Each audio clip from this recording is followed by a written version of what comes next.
Welcome back to Canonymous, reacting to the mainstream media as it tries to paint Pierre Poilievre as a bad guy. This is on the Danielle Smith topic, and I was really hoping, or thinking rather, that I wouldn't have to make another video on this, that the one and only I had made prior to this would have been enough. But apparently this conversation has become way more in the mainstream news than has been necessary, so here I am.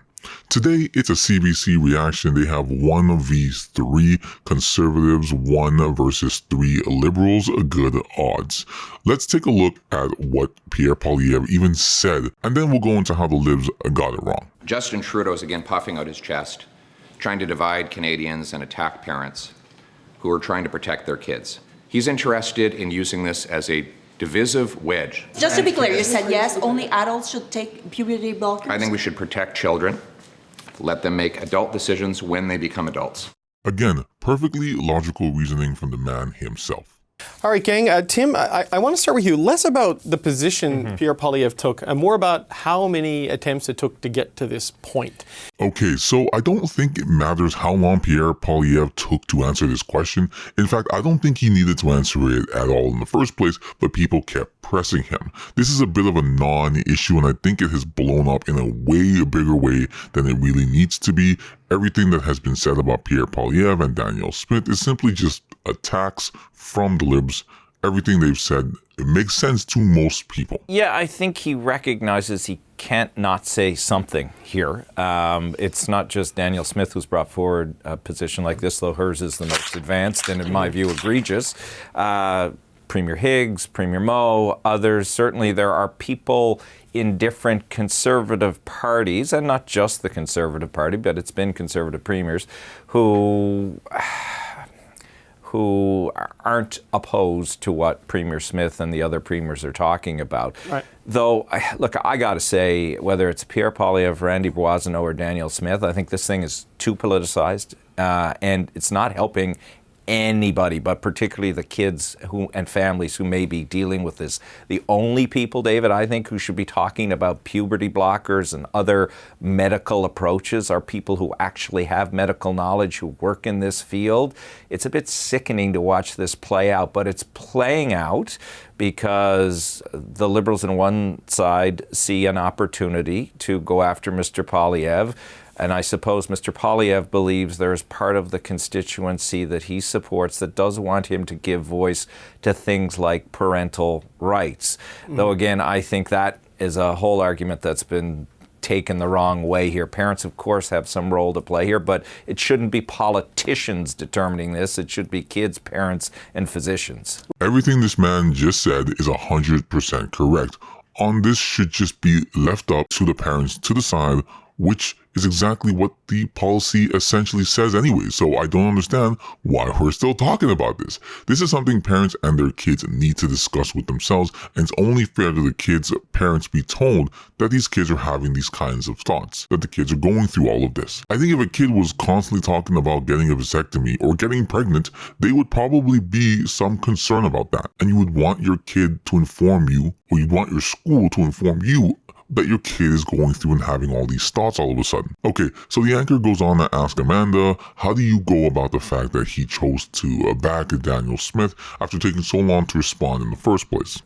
Well, not just backing it, but actually taking it a step further, right? Like, it's such a hot potato issue. There's been so much heat on it all week as we watched Danielle Smith kind of navigate these waters and how the Liberals jumped in on it. So it was somewhat surprising, and I agree, somewhat sickening, to use Tim's word, to see Poilievre take it even a step further. So Danielle Smith talked about puberty blockers, removing access for children under 15. Pierre Poilievre took it a step further today, talked about nobody under 18, so a ban on that, which is in direct opposition, obviously, to the Canadian pediatric. I mean, did he really, or was it more like a misspeak? Position, obviously, to the Canadian Pediatric Society, who makes the case that access is important, it's part of comprehensive care, and that it also lowers suicidal thoughts and risks. I don't understand this. Are we not allowing kids to have counseling, to talk to somebody, to get professional help? Because I'm pretty sure that's what's in her policy. It would be different if they said, no talking about this, period. We're banning all speech around this, all thought around it, no help, no assistance. But again, Danielle Smith even said this in her proposal, that she wants to create opportunity for these kids who are having these thoughts to have better communications with their parents and with a professional present as well, so that way they can deal with this kind of stuff, because they know they're better than they're in the industry. These doctors are in the industry. She wants to get better surgeons that can perform these surgeries to help people, so they don't have, a ton of problems in the aftercare, if any problems at all. And so I guess my question back, my thoughts on it as I watched it unfold today was he talked about protecting children. He kept using that language because that's really saleable language. But which children? The children with suicidal thoughts? Because the Canadian Pediatric Society says that that's the exact opposite thing that you should be doing.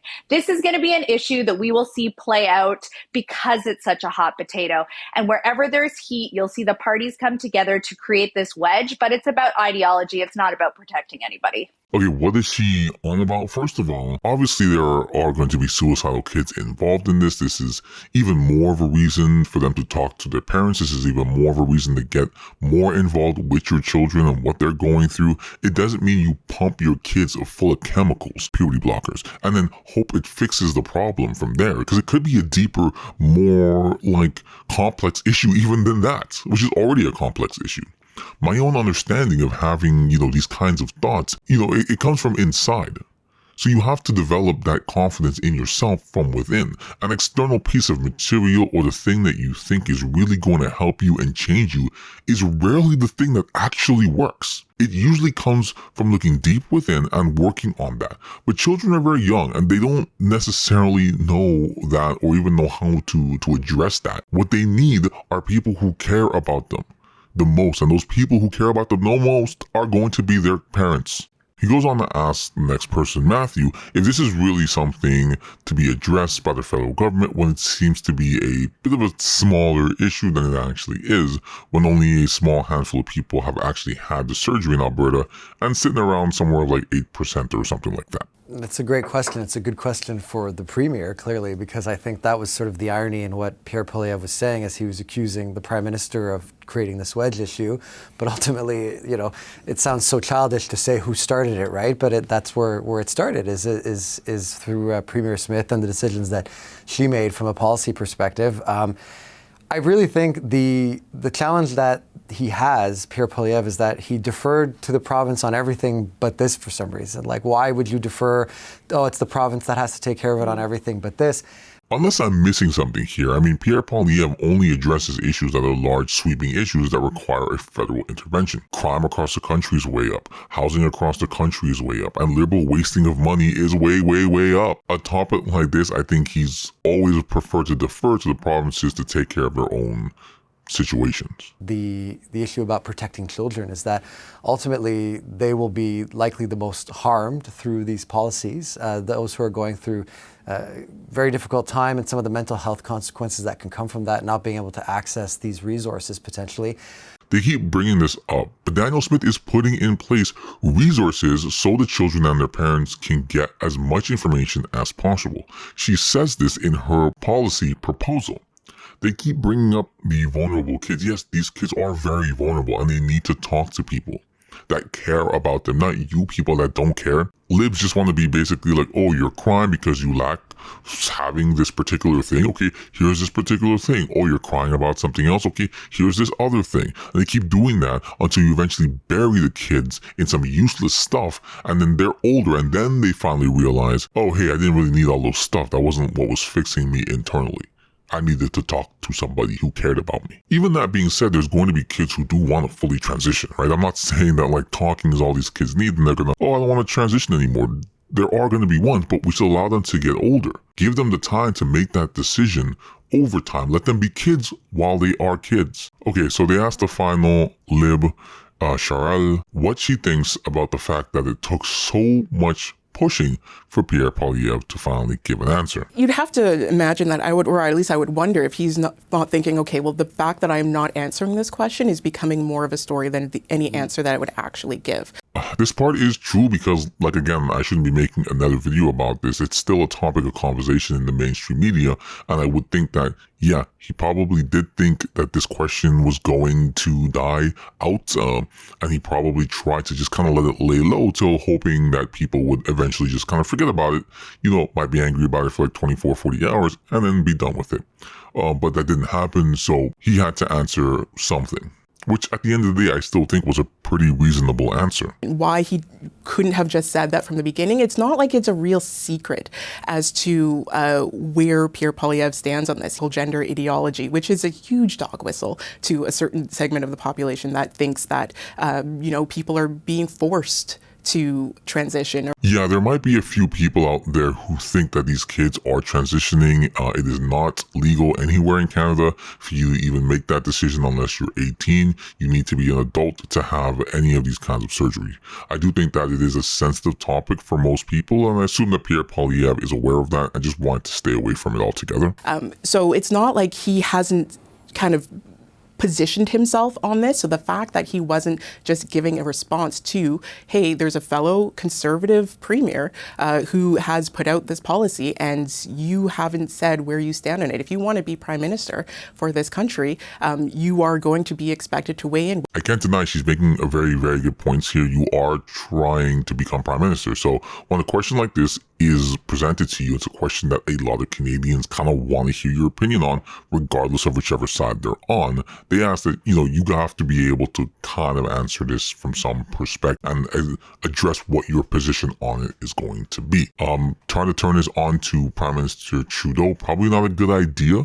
It's probably going to work much easier for Trudeau to use this as a weapon against Pierre, but the other way around, not the greatest. But I think it's a bit reckless to go down that path to knowing some of the things Amanda just shared on the mental health front. But all parties are guilty of this. They're stoking it up to a point where it's hard to have a responsible conversation about important subjects to many Canadians. What Tim just said there, that's huge. I think at the end of the day, that's the main issue here. It doesn't matter where you stand on this, to be honest. We can't have a adult, mature conversation about this issue because it's becoming so politicized and it's drawing a wedge in between friends and families and kids and their families. It's getting really messy. I'd much rather if we just didn't talk about this subject matter anymore. You just let the kids and the parent deal with what they have to deal with. It's going to be a hard enough conversation with, between each side, let alone having to have this political cloud hanging overhead. Now, Danielle's policy isn't really any different than what's already legally available, such as getting surgery below 18 that nobody is getting, and the people who are over 18, which there isn't a, insanely large group of getting the surgery. So, it is what it is. The only real thing she has stopped is puberty blockers at a younger age. I believe it has to be 15 and older. Oh no, it's 16 and 17 you can start to get the puberty blockers, and 15 and younger you can't, and you need to talk to your parents if you're want to change your pronouns and stuff like that. But I've seen people crying about this on Twitter. It's not the end of the world to have to wait till your son and or daughter has a little bit more time to realize who and what they are and how they want to live their lives. Just give them a little bit more time. They're very young. We don't let them drive. We don't let them join the army. You know what I mean? We do let them do all those things when they're around 18. So 18, let them be 18. So I'm going to end it there. Like, comment, and subscribe. Let me know what you think down below and come back for more.